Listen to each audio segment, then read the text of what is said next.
Good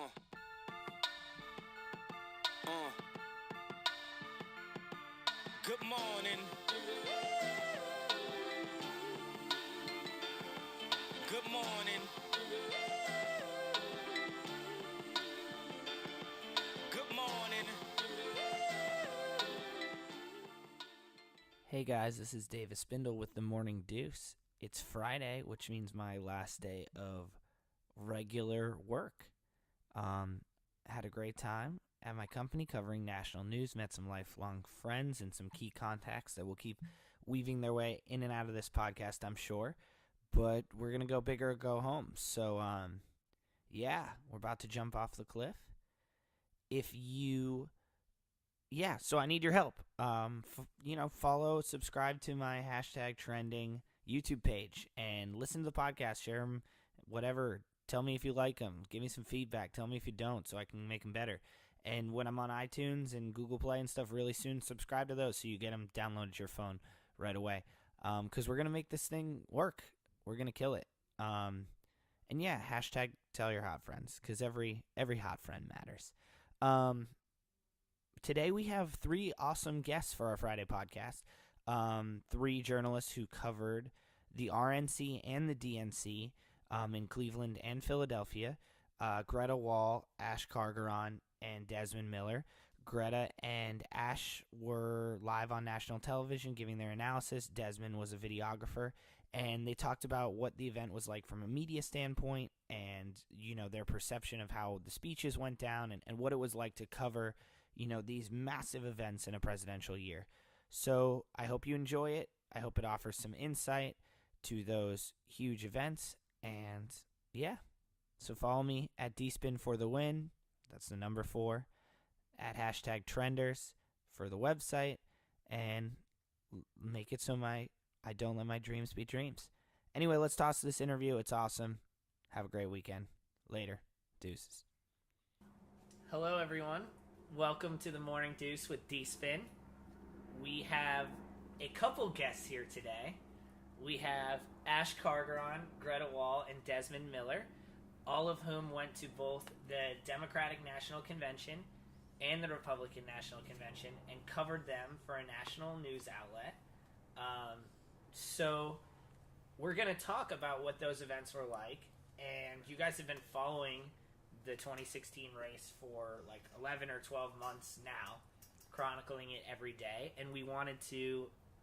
I do a ton about politics, so get a little insight on that.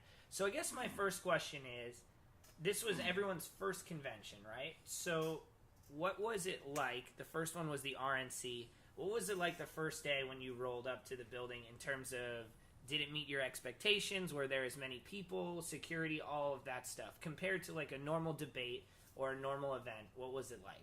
I've never seen security like that in my life. No. We showed up and we got to a bunch of checkpoints. And at the checkpoints, you have to get out and take all your stuff out of the car, and they searched through everything, and they had the dogs, and you had to do that 2 or 3 times before you actually got to the convention.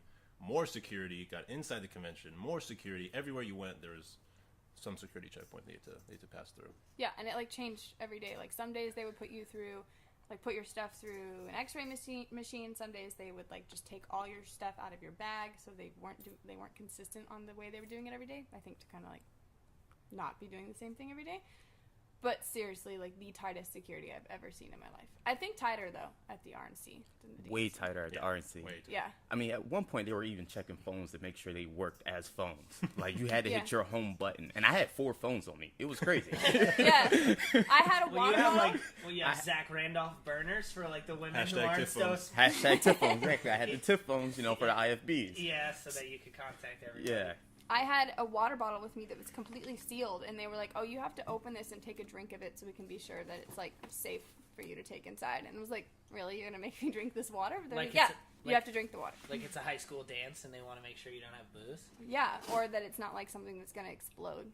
So I did a podcast about a list of things that you can't have around the RNC, which included dishwashing machines and just the most absurd things.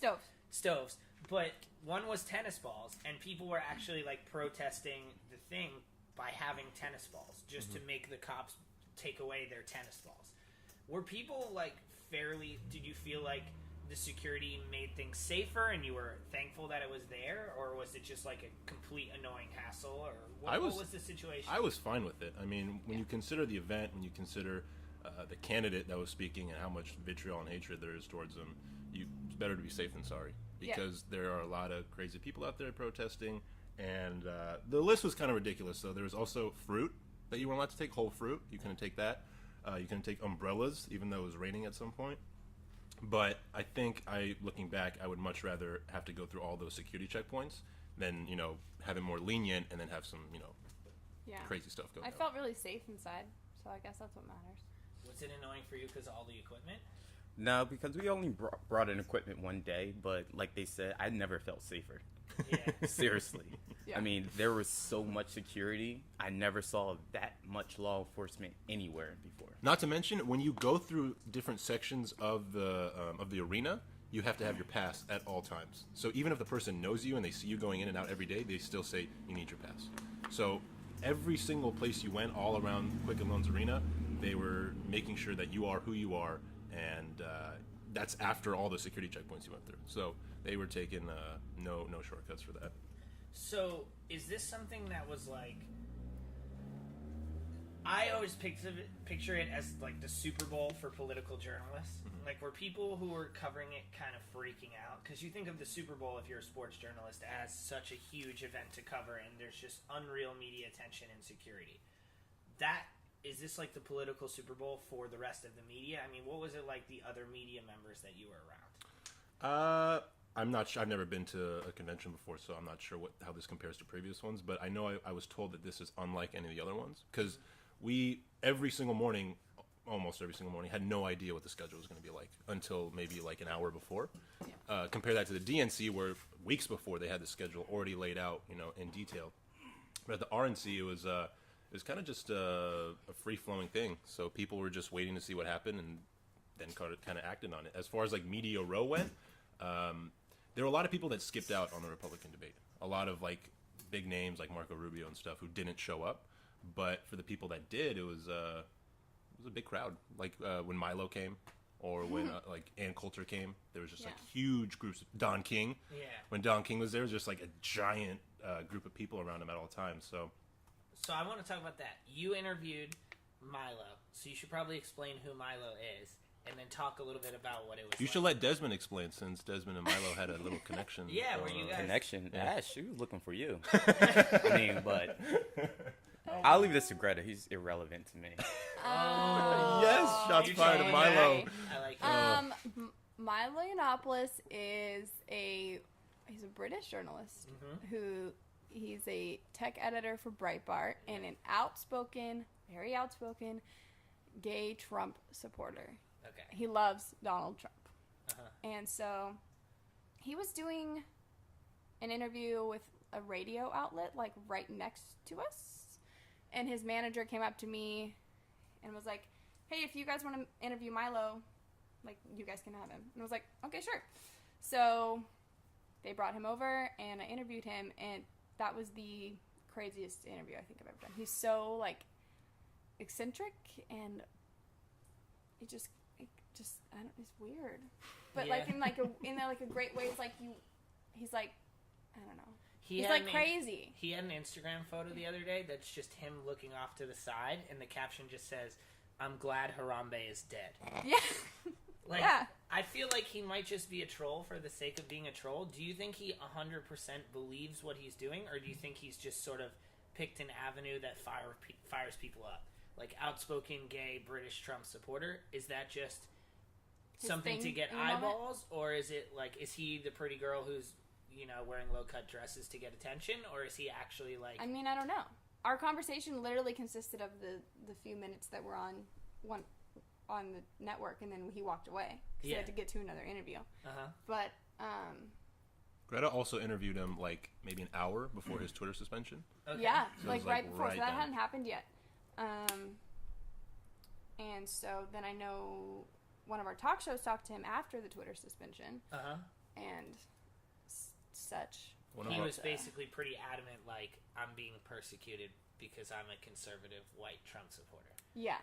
So, Ash, Yes. your weirdest interview from my perspective was Don King, Yeah. who looked like he was wearing like a patriotic. He wore that every day. Yeah, he wore the same sort of patriotic jean jacket that looked like very like the pattern you would see on curtains in a very like weirdly patriotic house. It was bedazzled.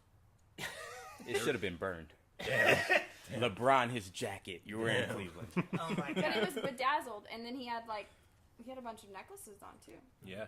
Like they were bedazzled. So he had some weird quotes like "I'm not a Democrat or Republican. I'm a Republicrat." Yeah.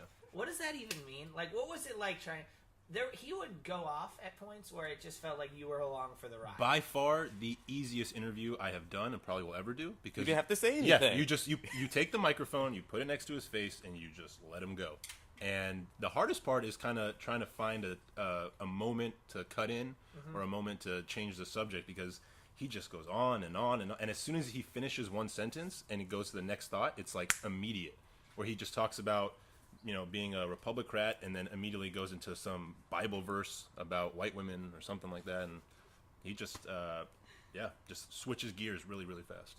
So we're on the Republican convention, and for the most part, the focus, at least from the analytical standpoint, was to show that the party was united behind Donald Trump, which the party for several months had basically been sort of fighting against their most popular candidate, and this was supposed to be their coming together moment. Do you guys, and whoever wants to take this first, feel like over the 4 days that you were there, you saw unity building? Or, like, what were some of the highs and lows? Do you think they kind of achieved that goal? I think the high point of unity was when Ted Cruz went off the rails and everyone got really freaking mad at him. So they united in they their united anger towards him? They were like, you're supposed to be uniting around Donald Trump and you're doing exactly what you're not supposed to be doing. And so that showed that, like, everyone there was united around Donald Trump except for Ted Cruz. Do you think? It was kind of the first day was a little depressing. It was nothing but like these people died and that person is a terrorist and all that stuff. But I think Greta's right. As soon as Ted Cruz spoke, it just a different vibe hit the building. Because at first, before he spoke, everyone was kind of yeah, we like Trump. He's our party nominee. It's kind of who we have to go with. And then Ted Cruz spoke, and a lot of people were expecting to either endorse him or not say anything. But he went the opposite. He kind of took shots at Donald Trump, and the entire convention just, there was like an uproar of who does this guy think he is? He's destroying our party, and Vote with your conscience. yeah, and even like the Texas lawmakers apparently were really upset. Well, the next about. day, the entire Texas delegation wore black in mourning of, like, what their Ted Cruz dying. Ted Cruz had So it was- done. Political It was career. kind of Yeah. it was kind of like an enemy was created through Ted Cruz, and everyone, instead of saying we love Trump, it's just like we hate Ted Cruz, so we're gonna rally behind Donald Trump. It was kind of like that. But like I said, there weren't too many. None of the Bushes were there. A lot of big names weren't there, so the unity thing is kind of hard to comment on because Wasn't this the first time in like 20 years that Bush wasn't speaking at the convention? probably yeah. Yeah, more So maybe. it was just there were a lot of delegates there that supported Trump, but the unity thing, I think, after the Ted Cruz moment, slowly started to rise up and become significant. So that was kind of unity and negativity. And then the big criticism of the RNC was that that the Democrats went after was that it had such a negative outlook on the way that the United States is currently, progressing. Would you say that you felt that as well within the stadium, or do you think it was just more realistic and the media just jumped on the negativity of what was going on? Like, was the environment also negative about the state of the United States or not? I mean, you can feel the energy was negative. It wasn't like a lot of excitement. It was just, let's talk about how bad things are. Let's talk about what Hillary did that's wrong. Let's talk about these dead people. It was nothing positive in their message. And you felt that throughout the crowd. You felt that throughout the arena. I mean, it was completely opposite at the Democrat convention, but that's how it really was. It was very negative. I'll try to keep this as bipartisan as possible, but this party, that's kind of their MO, is fear-mongering in a sense. Sorry, Greta. But it was just... Don't apologize. It was just... Rep your crew, Greta. I'm not a registered Republican. It was just like, the whole law and order theme of the entire convention. It was basically, we're all in trouble because of terrorism, refugees, Hillary Clinton, President Obama sucks, and if you want to be saved, you vote for Donald Trump. It wasn't like... Do you think people were able to unite behind that message? Do you think people were like, holy crap, all this stuff is bad, and I do want to be safe? Again, like I said, that's kind of the party's MO. It's just like, we need to be safe, and we're all screwed, so let's rally behind this candidate who's going to save us, versus like the Democratic convention where it was just like, optimism and hope and stuff like that. There wasn't too much optimism in the Republican convention. It was more so, we've got to save ourselves, and we've got to protect ourselves, because apparently, America's the most dangerous country in the world, and you could die at any moment, because that's kind of the theme that they were pushing there. Greta does not agree. She's shaking her head No, I'm vehemently. shaking my head at my dog. Oh, well. So, Greta, let's talk about Melania Trump's speech, which obviously set the internet on fire because expectations were low. Yeah. I mean, she doesn't speak. Yeah, we had a person on our network who had the great gem of being like, Melania Trump is a good public speaker, but sometimes she lacks charisma, which to me is like saying I'm a good basketball player because I can sometimes get the ball in the basket when no one's guarding me, but like I shouldn't be playing at the NBA level. Sounds like Hillary. It was like the weirdest, most awkward praise ever, and then like 30 minutes after that, it comes out that most of this speech was sort of copied, and people couldn't be expecting her to write it on her own. No. Obviously, other speechwriters did it. What was that like, seeing her speak live and sort of the fallout from the copycat speech? Well, seeing her speak live was like, I mean, that was fine. Like, it was you're hearing from this like wife of Trump that we rarely hear from, trying to humanize him as like a husband, a father, all that. So that was fine. The fallout didn't really happen until probably after we left that night is when it all kind of started snowballing. But then at the Republican convention, like the next day, people weren't like there, at least weren't really talking that much about it. They kind of were just pushing it to the side. It was more of like this was obviously a failure within the campaign, and people were kind of treating it as like somebody sabotaged her, and it wasn't her fault, and it wasn't Trump's fault. I would say this goes back to what you asked earlier about the theme. Is it a real thing, or is it kind of the media bigging it up? I think that was the media bigging it up. The Melania Trump because at speech. the convention, like nobody really gave a crap. Honestly, she's the first lady to a candidate, and she might have stolen some lines from a speech. Who cares? That has nothing to do. I don't care. The other side of There that... were thousands. There were what 1,500 something words in there that weren't stolen from Michelle Obama. Yeah. So like, I think the part that people hung on to was that Donald Trump's campaign has been like, I'm not the status quo. I'm not a regular politician. I'm different than the rest of the party. I'm doing things differently. You don't trust politicians, and neither do I. The system is broken. And then his wife gives a speech that was copied from another politician, and it's not like it was Nancy Reagan. It was copied from the exact family, the current administration, whom he has criticized for being to politics and not enough about making the country great. yeah. That was what I think people hung on to, was like, this is undercutting your own message of saying that you're different when you have someone. It'd be like if I said, I'm a musician and I was different, and then I wrote a song called Shake It Off. Like, no, you're pretty much the same. I'll say this: it was funny. I thought it was funny, Yeah. but it was probably like the 100th worst thing that the Trump campaign has done. It was so insignificant that I think after a couple of days, people were like, "Why do we care?" No one really remembered. Yeah, But I mean, at the convention, I just think people were like, well, they just didn't care. And it was so much more of a media blow-up, like, outside of the convention. But there, they just wanted to, like, focus on, okay, well, let's move on to our next theme of, like, what we're talking about today. And we have so many other speakers coming up today, and it just wasn't a big deal there. according to everyone there, President Obama has stolen tons of speeches, and he's done the same thing. So they just said, "Why is this a big deal and not that?" That's kind of how that. But I see Dave's point. Obama has taken other speeches, but not from someone who he doesn't like. He's not stealing from his course. enemy. Yeah, it's that- also, it's kind of like a compliment to the Obamas for the Trumps to steal an Obama speech. Yeah. Yeah, it was weird. I mean, Obama's had a speech from 2008 when his campaign was so successful on Super Tuesday, and it has like super huge vibes of Martin Luther King's speeches. I mean, like we won votes from the hills of North Carolina and then his whole campaign, like Hope and Change, was modeled after Deval Patrick's gubernatorial campaign in Massachusetts, which was ultra similar, black dude, and they were able to take a lot of the same proponents. I think there's something to be said about he is a career politician, so it's sort of more understandable to make that move. But the highlight, I think, of the RNC, at least to me, from everyone that I've talked to and from our coverage, was Ivanka's speech, which pretty much people were giving her, like, real significant props on what she was trying to do and how well she represented herself. We all love Ivanka. Yeah, that's true. What was the response to that? What was that like?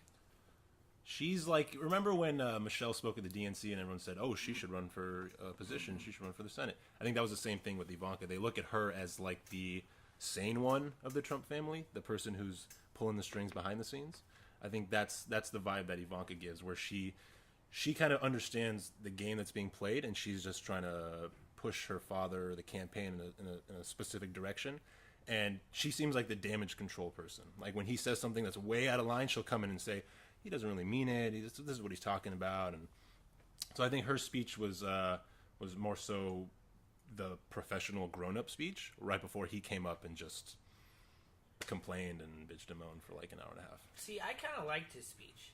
You did? Yeah, I thought it was good. I thought it wasn't as repetitive as his normal speaking events are. Because it was written. It was written. Prompter, yeah. It was more channeled. It was more... it had more flow to it. He had actual tangible objectives. He got the party of Republicans to cheer for safety for LGBTQ members. He had some moments in there that I actually thought he delivered a strong speech. I mean, he's not a bad public speaker, and when it's written and well organized, it's almost easier to listen to than some of the things that he does that are so off of the cuff. Would you agree that there was almost absolutely no positivity in the speech? It was strictly a negative speech? No truth in the speech. That too? I think that was probably the angle he wanted to harp on was, the angle of, like, pushing into people's, it's like the whole bread or freedom thing. Like, I don't know if you know, like, Grand Inquisitor or Dostoevsky, but it's like, if your ruler had an opportunity to give you food so you never have to eat again, or freedom, but you have to find food on your own and there's no establishment, which one are you picking? Like, how much freedom are you willing to sacrifice to get bread? And so he was kind of pushing the angle of, like, you guys can't find any bread, if you will. I'm using air quotes. So, like, if you give up a little bit of, we're gonna help you find this bread because you can't find it now. And the Democratic Party was like, you have all this bread, like, we're going to keep building on what we already have. So, I don't know, that kind of made sense to me. I'm sure that was done for a specific purpose, right? Because he's coming in from a completely different angle, where Hillary's move is kind of to continue what's already been going on. Right. What was the response to his speech from the media and from the crowd there? Well, from the crowd there, his speech was very well accepted, I'd say. Yeah. Yeah. I mean, they're all on board with his message of wanting to change the current state of America and how things are done now. I mean, you say, like, the Republican convention was really negative and against everything now, and the Democratic convention was positive in continuing everything now, but the Democrats are in charge now, so obviously they're going to continue what's happening now. The Republicans are obviously going to want to change what's happening now. That's just, like, the difference of parties. Yeah, the angle they could harp on. Right. Which I'm sure... if we went back to 2004, we would see probably the opposite play, where, the Bush campaign was like 4 more years of what we're doing now. Right. And the Kerry campaign, which is one of the worst run campaigns of the last, 40 years, went out there and just didn't really do anything, make any type of statement. I'll say this. The most well-received speech, I think, of the entire Republican convention was Mike Pence. Yes. It was right after the He Ted did Cruz speech. He came up and everyone was expecting, all right, the night is taken by Cruz. He's going to steal all the headlines. And he comes out and he just delivers a speech that is, like I always said, it's like it balances out Donald Trump's speech. He comes out and he just has all these just weird freestyling points, and Pence came out and kind of just stuck to the conservative playbook, and he was hitting points that everyone there liked and they agreed with, and it wasn't so much fear-based as Donald Trump was. It was more like, we are going to change the way our economy works. We're going to change the way our tax system is set up. And it's kind of like what you're used to hearing from people like the Bushes or the Rubios or the Mitt Romneys of the world, where you listen to Trump and it's just like, cops are dying left and right, and, we need guns for these people. And Pence just came out and he's like, Pence definitely has a more like positive way of talking about how the Republicans can change and like improve what's happening versus like Trump, who just plays on like the fear mongering of like, well, you guys should all be afraid of everything that's happening now, and I'm the only one who can save you. Like, so do you think fringe supporters can cling on to someone like a Mike Pence? Absolutely. Yes. He was when he gave his speech, everyone in the convention cheered. Yeah. There wasn't like groups or pockets of people who were like, opposed to it. Everyone cheered, and even like if you're looking on Twitter, you see like a lot of liberal journalists and stuff. They agreed this kind of is a pretty good speech. He's making sense. He's making the points that the conservatives agree with. So he was the only guy, I think, that was able to give a speech that didn't seem too extreme. It seemed like a pretty moderate speech from people in the convention. yeah, that's the thing with Trump, is Trump can often be like way too extreme, especially for like conservatives who are like millennials or younger conservatives. Trump is way too extreme and not willing to like socially like change with the ages and get behind like being more socially liberal, because that's how you have to be when it's 2016. And Mike Pence Pope's doing it. Yeah. And then Mike Pence is, He's a commie. Yeah, Mike Pence is pretty hardcore within the party's value system. Yeah. So let's talk protesting. It was worse at the DNC than the RNC, or no? Well, we weren't in any of the You're going to have to protesting. call One America's Trey Yingst and get the inside scoop on the protest. Okay. Only experience we had with protesting was when we were trying to drive in that one day, and that one group tried to like block our car. But Yeah, that was fun. that was it. So what did you think of the DNC itself? Did it feel more prepared? To me, it came off as more prepared, but granted, they've had, the Clinton campaign has literally spent a decade preparing what they want their own convention to feel like. So its preparation does help with something like this. Did it feel more professional? Did it feel just more positive? I know you said the security was less. Did it feel like less professional because more people could just go in and out from a media standpoint? Let me get this out of the way. First of all, the RNC treated the media so much better than the DNC. Yeah. They gave us coffee, they gave us pastries, they gave us water, they gave us cool stuff to do in Media Row. The DNC, We had a way better access to politicians Yeah. at the RNC. Like, we just better access in general at the RNC. the DNC was just, you walk in, there's your place inside the convention, or you're in the hallways of the arena, and it's just nothing really to do. There wasn't a lot to do at the convention itself compared to the RNC. For us, like, work-wise. Yeah, like, yeah, we couldn't for do any members interviews of the or media anything. and stuff. What about you as a videographer? Was the RNC easier to work with, or the DNC easier to work with? Oh, the RNC was much easier to work with. My only problem there was the food situation, but that's a whole nother story. The DNC, like they But said, then Ash and I found the food. Yeah, we did. didn't you guys got have to better. go outside? Wasn't too far. It was right there. Either way, pulled pork sliders every day is just not going to cut it. How about those tacos? Garbage. Should have had the pierogies. They were really good. You see these options? Like, they're not good Never, options. never have Mexican food in Cleveland. That's the rule, though. All right. Well, if you learn anything from this non-politically, don't eat Mexican food in Cleveland, Ohio. But the RNC, from a videographer standpoint, was easier for you to do Much your filming easier. and setting up. Much easier to get around. They accommodated the media much better. I mean, at the DNC, they had so much media just sitting in the hallways, giving little tables and booths where everybody's just walking over each other. Cameramen are bumping into each other. It was pretty bad as We far were as in the stand, like sitting in the stands with the audience. Like, Yeah. that's where our workspace At the DNC? was. yes. Yeah. Oh, wow. I mean, we didn't have a suite. That's not on us, but we did have a prime location. Media Row at the RNC Was in great. Yeah, it was in a pretty organized little area where everyone could have free flow. At the DNC, they kind of just threw everyone in these tents, blocked them off, and we're like, all right, you can go do your work here. And those tents flooded every time it rained. Yeah. See, that's so strange because from a viewer, and I watched every minute of both conventions, the DNC looked more professional just because it was career politicians, career speakers. The party has been unified for a little longer, so they probably had some ironed out plans a little bit better. But you're saying from the backstage perspective, it was less organized, less professional. The event itself was very professional, but behind the scene, it was a little chaotic. And in their defense, unlike at the RNC, they don't have a garage where you can set up the media row area. Because media row at RNC was actually in a garage. They just turned the whole floor of the garage into a media area.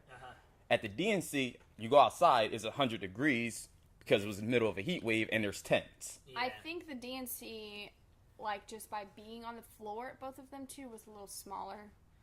Oh, that was because the stage. Yeah, the stage so at the DNC was huge so compared to the RNC. Like, when we were on the floor at the DNC, it's like you get shoved around, you get told you can't be here, you can't be here, you can't be here, you can't be... It's like, they prioritized their event really well, but then they didn't give a, like, flying anything about media. They were like, well, we don't care what you guys do or where you work. Was there more international media at the DNC, did it feel like? Or do you guys really know? Was there international media? There was one next to us.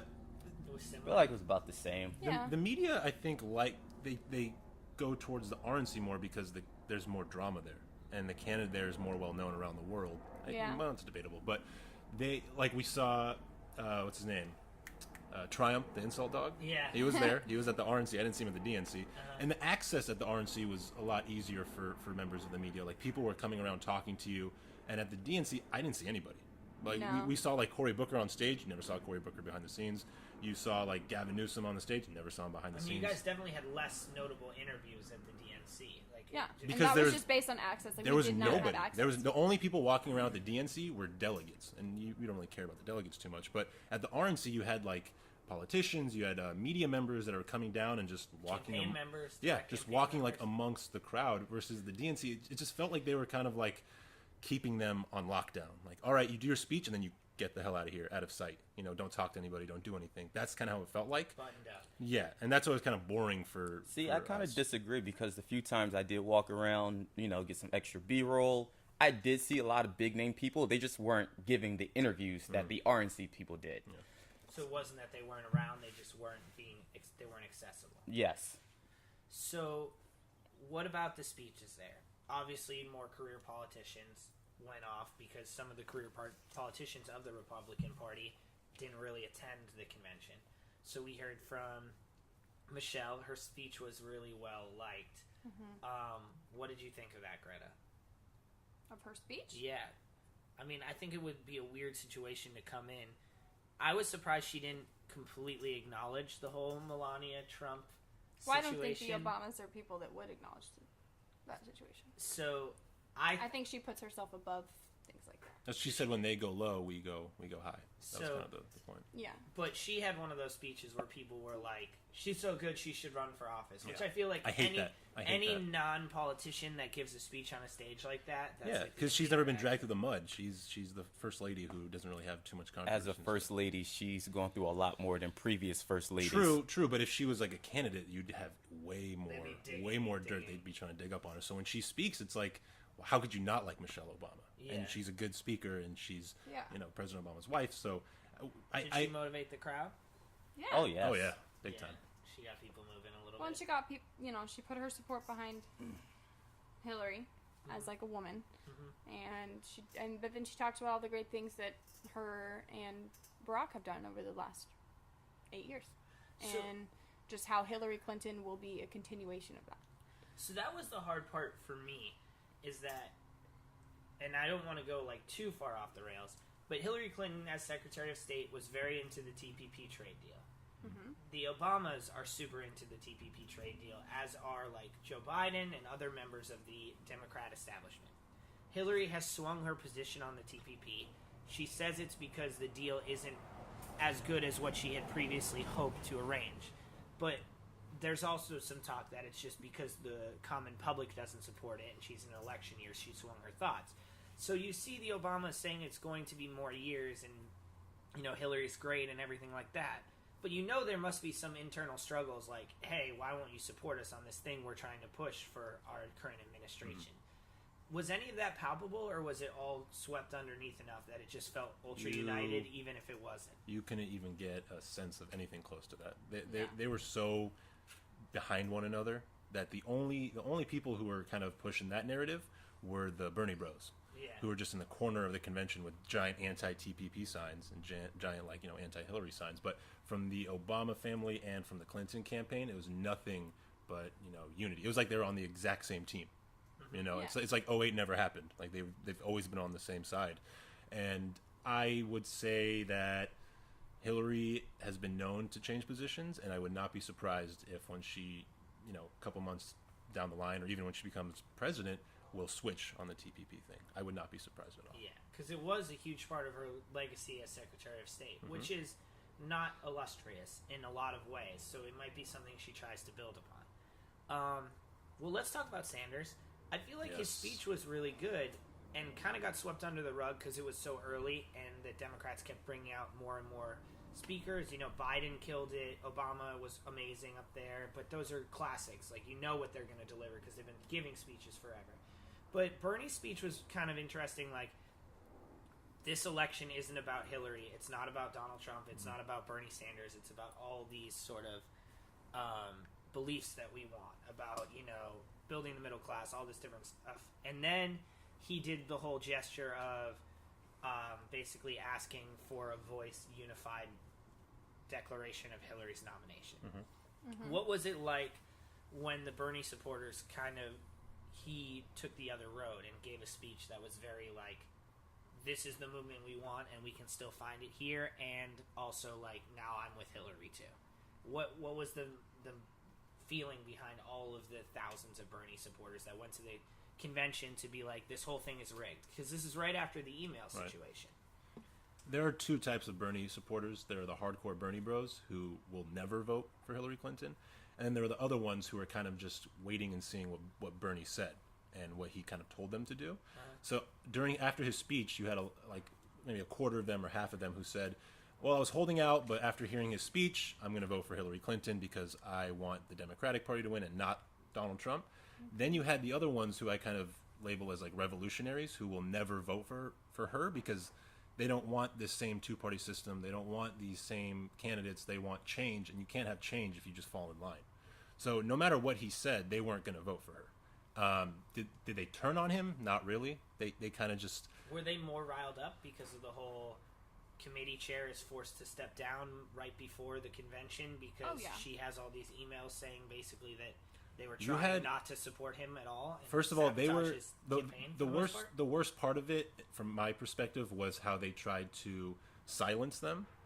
And you'd see people like bust out these giant WikiLeaks posters. And within like a minute, officials would come and just take it from them. Or they'd start a chant, and all you'd hear was shh from a bunch of people in their area. So they were kind of trying to silence them the entire time, but they were definitely upset. Yeah. There was one group in the stadium that would just sit down every time Hillary was speaking or protest every time Hillary was mentioned. So they were pissed, but I think even if that email leak didn't happen, they would still be at the same level of being upset. Bernie's speech and his gestures was able to get people on the fence, but it wasn't enough to sway the sort of hardcore, like, we are just so into the Bernie thing that we don't even believe him when he switches sides. They kind of went from being Bernie supporters to straight Green Party. They the first day you saw a bunch of Bernie signs, and by like the third or fourth day, it was Dr. Jill Stein signs. Oh, okay. What did you think of Obama's speech? Getting to hear him speak in public. Well, I mean, that was awesome. I've always said that President Obama is probably one of the best speakers I've ever heard in my life. They say he's up there with Hitler. So I think regardless of who wins, Hillary Clinton or Trump, I'll miss listening to President Obama give speeches. Yeah. Because he's always a great speech giver. Okay. The real question, Greta, is how did you feel about Bill Clinton's speech? Did he woo you? I think it's really funny that, I think it's ironic that the Clintons can tell their whole love story and America collectively can go, ah, about it. Oh, yeah. Yeah. You want to expand on that? Do you think that? I think a big section was left out of their love story. Yeah, where it might not have been as lovely. Yeah. Do you think that parts of the argument there was like, isn't Trump on his like third or fourth wife? They didn't even go after the love story I mean, on I'm that not angle. But I feel you. So, I'm what not saying about the I photos admire of Trump and Melania. Bill Clinton's mild obsession with balloons, as though he'd never seen a balloon before? Those were hilarious. Parts of The memes of are the great. internet saying that he might have Alzheimer's or like dementia. People are like, he blew his brain out on cocaine because he's been rocking the nose candy for so long. Did he strike you as someone who might have some mental faculties that When he are was missing? speaking? Yeah. No. His speech was awesome. Yeah. It was classic Clinton too, with the way that Yeah. like you kind of don't really want to listen to what he has to say, and next thing you know, you're like, how can I not want to drink beers with this guy? Like, that's a classic Bill thing. Yeah. Where he starts out and you're like, I'm not sure I trust him, and like the accent and like the demeanor, and next Well, thing and you know, you're like, after- wait, you do like Hillary Clinton in her pantsuit.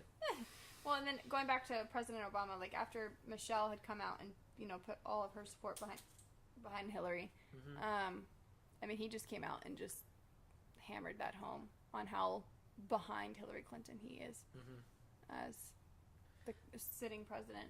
Yeah. Yeah.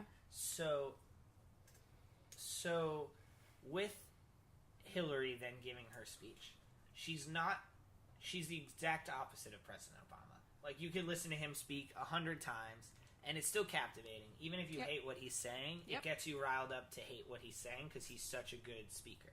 Hillary Clinton is very, like, I want to change the channel, sort of tune her out. Yep. She, like, some of her best speeches are when she just tosses to him and then sort of sits in the corner and he kind of crushes it, which is fine. But on this particular stage, the consensus was she rattled off one of the better speeches of her political career in a pretty intense moment, a pretty critical moment. You guys felt like that's how the arena perceives it? Do you think you agree with that? Or, because, I mean, you've heard dozens of Hillary's speeches at this time. Did this one feel different? I will be honest, I thought it was kind of the same. Her speeches what you said earlier about Melania, I felt like described Hillary to a T. She's a great public speaker, just has absolutely no charisma whatsoever. And when she tries to build up that energy, she comes off as yelling and nagging and all that stuff, which I don't know if I agree with, but she, the way they set it up was perfect because that day had the most boring speeches we have ever freaking heard. They came Except up for Kaiser Khan. Yes, except for him. But just like boring he was after electric. boring, That was a great speech. and the most vanilla, plain, mediocre speaker I almost have ever heard Chelsea. is Chelsea Clinton. Yeah. Chelsea And Clinton is never heard from, and her speech was like It was so freaking brilliant, boring. but brilliant. it was a to- perfect setup for Hillary. brilliant to put her Yeah. right before her mom because she came out and is It's the like when you entire stand next to the ugly kid in the photo. yeah so you yeah look hot. the entire arena was asleep by the time they brought Hillary. So the fact that she just didn't bomb it made it a great speech because the setup was so boring. Yeah. Like Bill Clinton could not have introduced Hillary Clinton; would have completely overshadowed her. Just like the way Ivanka was able to introduce Donald, they were like, let's bring it all at the end. And But I think Ivanka did better than Donald. Yeah, but I think that he's a good enough public speaker that she's not like making him look amateurish, whereas, President Obama introducing Hillary or even Bernie introducing Hillary could have really put a damper on the situation that she was given to give that speech. So coming out of the conventions, the Republicans had a couple point boost, then the Democrats had a couple point boost. Having been at both, could you feel like one party had received more momentum from their convention than the others, or do you think everyone just got out of there and they were like, I already love this party, which is why I'm at the convention to begin with, and now I just love it the same amount that I did when I showed up? Do you think, for you guys, palpably, you could tell a difference of how party members felt inside the convention at the end of the fourth day when everyone was leaving? You want to go, Greta? I don't know. You not sure? Yeah, because I think everyone there was there because they were part of that party and supporting that party. Like, I don't know. It's sort of like what you said, which is like people might not think, everyone might not agree with Obama's success of his administration, but the people who do are at this convention, so they're pretty amped to hear him speak. It depends what you would call unity, really. At the Republican convention, you had so many big names that just didn't show up that there's not much chance for unity because they're just not there. Versus at the Democratic convention, the only people that you didn't have unifying were a group of Bernie supporters. Yeah. Because outside of them, everyone else was coming together. By the fourth Everyone day, was. they weren't even there. Yeah. Yeah, it was over. Yeah, Yeah. so the Democratic one, you could feel it building up towards something, and when Hillary, finally finished her speech, it was just like this big moment of everyone coming together for the same cause. Versus at the Republican one, it was kind of just the same people. And after the Ted Cruz moment, there was a little bit of unity, but it wasn't so much so where you felt like, okay, this party is really coming together. It was kind of just like the same old, same old. Versus the Democratic one, it was building up. When you had Bernie, then you had Obama, then you had Hillary. It was everyone just kind of coming together, getting ready for the general. So now that's where we are now, getting ready for the general. Is there anything that someone at home might not notice that you guys know you'd want to convey? You have any little secrets, little Easter eggs that happened when you were there, besides the fact that the concession stand food in Cleveland, Ohio is trash? Horrible. But I did get to see a good But fight we there. had free coffee. Yeah. Streets. Oh yeah, you got to see the fight between The Young Turks. The Young Turks. Yeah, And that Alex fight. Jones. Yeah. Man, great edit job, Turks. Yeah, Desmond saw the behind the scenes, what really happened. Yeah. Apparently, Alex Jones got spit on by someone with a drink. Oh, and There was the Turks some made pushing. Them, It the was- Turks made yeah. them look better than they actually Oh, were. yeah. Yeah, they were not Are- on. I mean, are you going to show you pushing somebody on TV? Like, no. You're going to cut it. Like, it's not getting an assault charge on me. Yeah, I feel it. Makes sense. Anything else in general that happened at that conventions that you think maybe America wouldn't notice? In terms of what? In terms of politicians or media stuff? Anything that stood out to you that you were like, when you got home, you were like, hey, Mom and Dad, this happened and you wouldn't know it. Well, my dad didn't know Don King was alive. I literally text him a photo of Don King being interviewed. He's like, he's still alive? Yeah. My mom said, she said to me, "Oh, you guys' shot at the DNC looked really good," and I was like, "Yeah, but it was like really tight and crazy up there. Like our workspace up there was nuts. Yeah. We were like in the stands, sharing that space. What? On Probably, TV, like, it makes 6 it look feet. like you have a ton of space. But and then would you say Desmond's it's sending worth me it? Cell phone photos. And Would you have, say like, it's worth it 3 because we had the inches on each perfect side. No, vantage it was view? great. We had a great view. Give me small space. If I get that perfect shot, I loved it. Yeah, but it looked more glamorous than it actually is. Yeah. Which is Oh, how yeah. TV often is. That was funny. Desmond sent me sent some snaps of a reporter, male and female, international reporter. And then the next picture is them from farther away, and the guy who's really short is standing on a box yeah. with sandals so that he can be taller. Jesus than her. sandals. So the magic of TV exists. I mean, if the shot went 2 inches or 3 inches to one side, you guys would have looked like you were packed in like Yeah. sardines. Did you feel like that at all? Just like funneled in like cattle with just all the thousands of other media members? Yeah, you definitely did. Like, you always felt like you were kind of in the way because we had so much going on. We shared a space with like 4 or 5 different other media companies, and there's cords everywhere, there's chairs everywhere. You're like, I'm just standing in the way, and they're about to get ready for a live shot, but I got to set up for my own shot. I mean, even when you walk downstairs with the camera, like I said, we were literally bumping into each other. So you're trying to get shots. The media, all radio, and all the writers, that's where they were at. They were all in the hallways. They were set up in the hallways.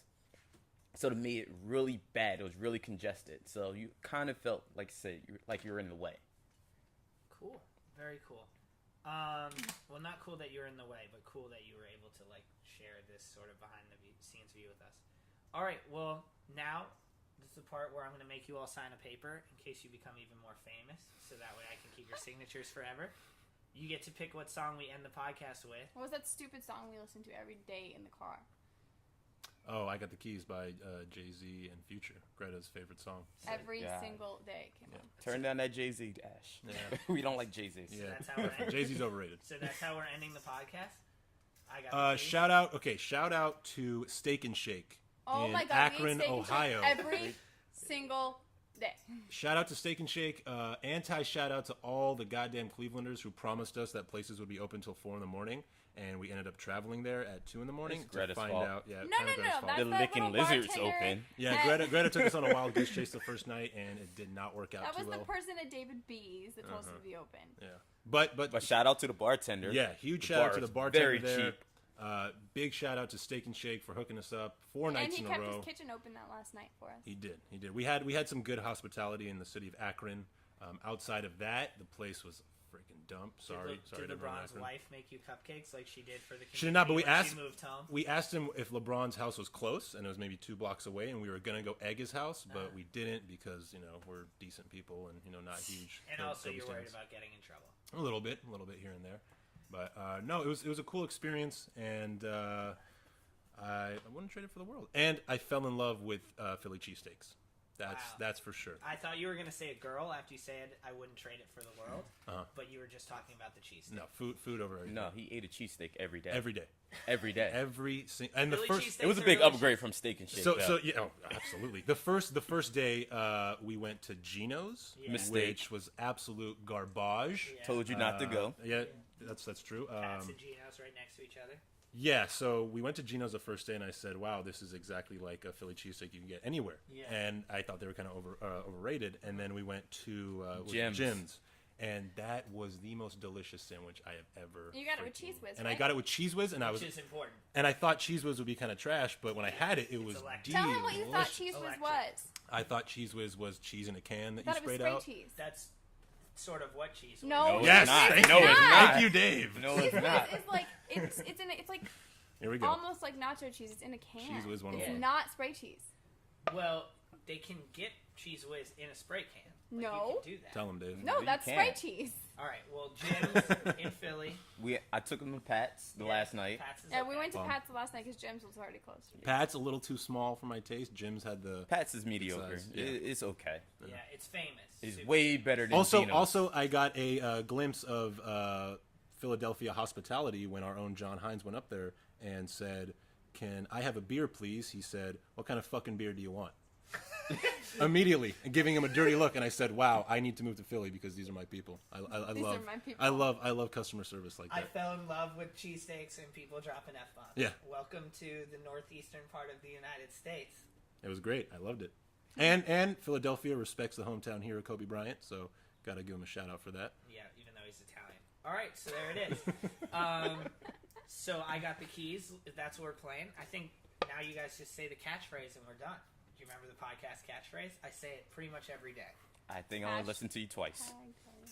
Wait, Greta, what was that? Maybe a little more volume for the ladies? Put some bass in it. Hashtag tell your hot friends. Thank you, guys. Thank you, Dave. Major bag alert. DJ Khaled. I got them keys.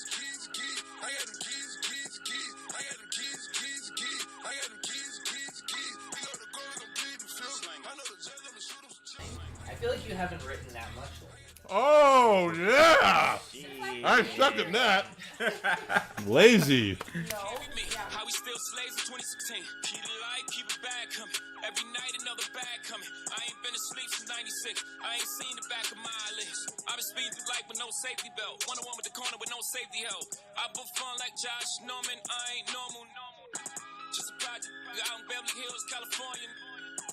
Bad rape talk. That's fun. Special cough talk here. On my from the mud down there on my hands. We gon' take it there, I swear. You gon' think of psychic. You ain't seen nothing like this. I should probably copyright this. I promise they ain't gon' like this. That's pretty good. My God.